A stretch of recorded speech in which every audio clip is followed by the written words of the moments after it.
Agora, Jonathan, se me permite, eu queria só voltar à questão anterior que estava sendo discutida, porque talvez até para poupar minha voz e minha garganta, que não está muito bem, me recuperando aqui do meu Covid, você não me incluiu no hall das perguntas, mas eu vou dar meu pitaco bem breve, porque você é mais novo aqui, mas o embate entre negócio de esquerda e direita é muito antigo, né? E eu gostei muito do que disse o Fiuza, eu entendo muito do ponto dele, né? Porque hoje em dia, falar que é esquerda é tudo que picaretas querem, né? Porque eles estão na turma do bem, ali na cabeça deles, e você coloca um manto que mascara aquilo que tem que ser debatido, que é autoritarismo, corrupção e por aí vai. Tá tudo muito bem, né? Também acho que o Fiuza aponta muito corretamente que hoje em dia a coisa está mais misturada, até porque tem essa coisa do globalismo, né, que não tem uma coloração vermelha necessariamente. E ele apontou muito bem aí que dois governos tidos como conservadores, Austrália e Reino Unido, estão partindo para medidas draconianas, autoritárias, e o caso do Djokovic na Austrália simboliza muito bem isso. Então, até aqui estamos na mesma página. Quais são os meus dois centes, que talvez não sejam muito assim de divergir, não. De novo assim a questão de complementar. É porque eu, da forma que eu enxergo o esquerdismo, né, não quer dizer que um conservador, alguém que se diga conservador, não possa ter recaídas ou até mesmo uma essência autoritária, né? Isso, na minha opinião, o afastaria da tradição conservadora legítima. Mas tudo bem. O ponto é outro. O ponto, pelo menos da minha parte, sempre foi dizer que o esquerdismo é um conjunto de ideias, de crenças, em alguns casos até de valores, né? Que, via de regra, ajudam ou facilitam ou até permitem com que picaretas, malandros, cheguem ao poder. Então são coisas um pouco diferentes, talvez o prisma, né?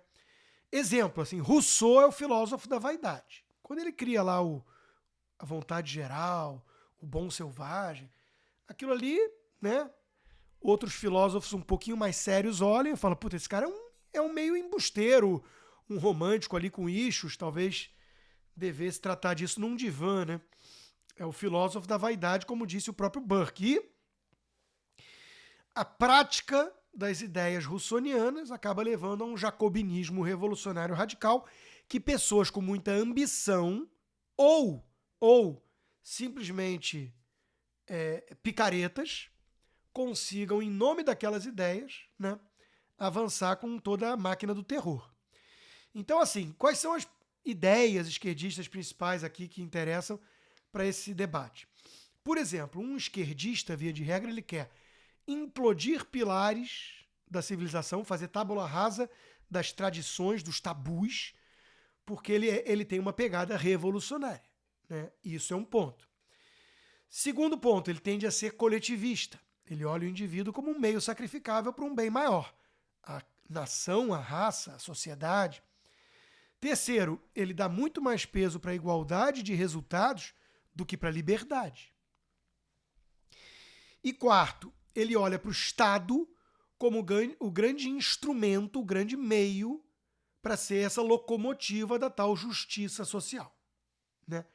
Quando você junta tudo isso, bom, ideias têm consequências e ideias servem muitas vezes para projetos tirânicos, para o cara que é simplesmente ambicioso, frustrado, ressentido, rancoroso, invejoso, tipo um Hitler, um Mussolini, sei lá, um Fidel Castro, né, ou que tenha sede por sangue, por poder, que esse cara consiga dar sequência ao seu projeto em nome dessas ideias.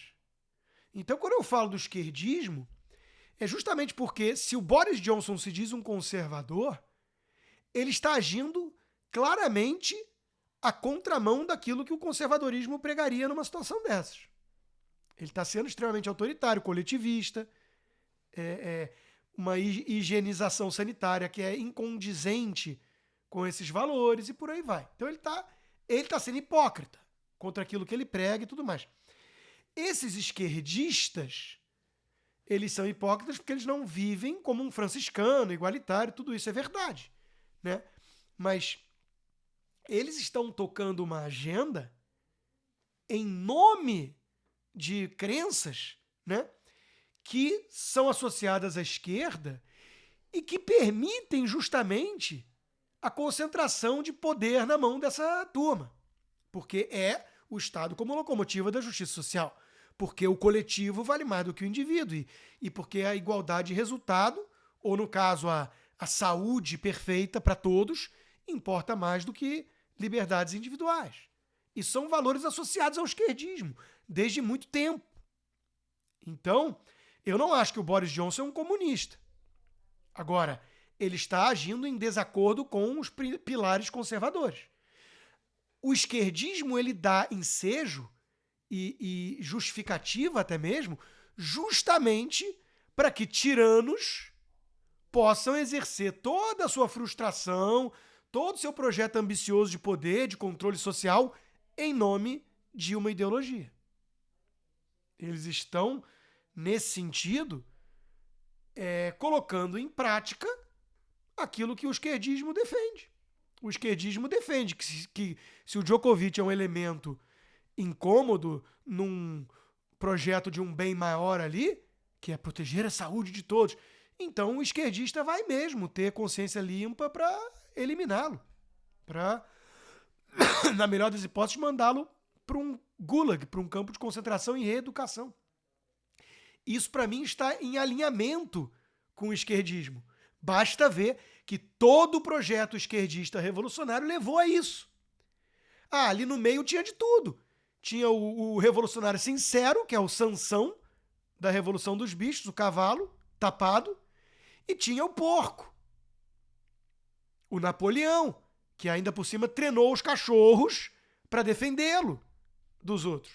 Então, é sempre uma mistura, uma gama de enganados e os oportunistas. Agora, o fato de apontarmos que são oportunistas não deveria diminuir, na minha visão, a importância de que eles são os oportunistas com uma ideia, pelo menos que eles propagam, mesmo que não acreditem.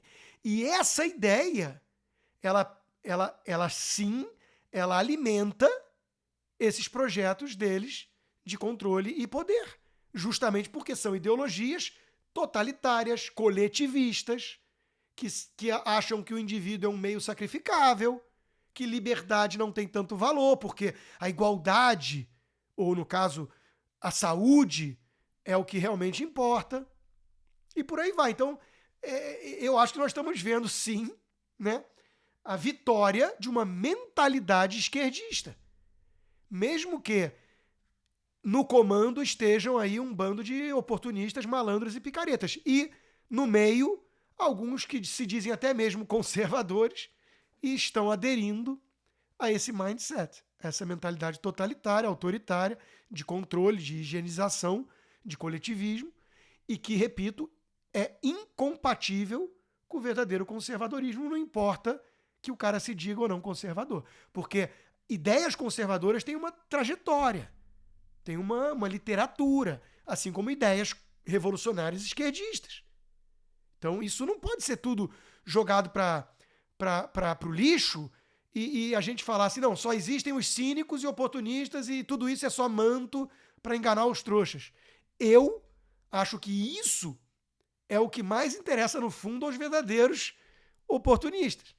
Porque mostrar que o esquerdismo é exatamente um manto que serve para oportunistas, mostrar que o esquerdismo leva inexoravelmente, mesmo que o cara seja o Sansão, mesmo que o cara seja o crente devoto, que leva ao Fidel Castro, que leva ao totalitarismo, isso é muito importante para desarmar o esquerdismo, que se renova a cada geração como um manto de benevolência para ambiciosos, picaretas e tudo mais. Então, esse é meu ponto.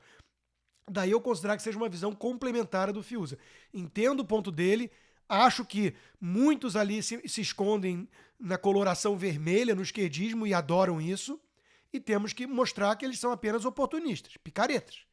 Agora, temos também que mostrar que é o esquerdismo que permite que esses picaretas se renovem a cada geração com seus projetos totalitários, estatizantes, anti-individualistas e anti-liberdade. Esse é meu ponto.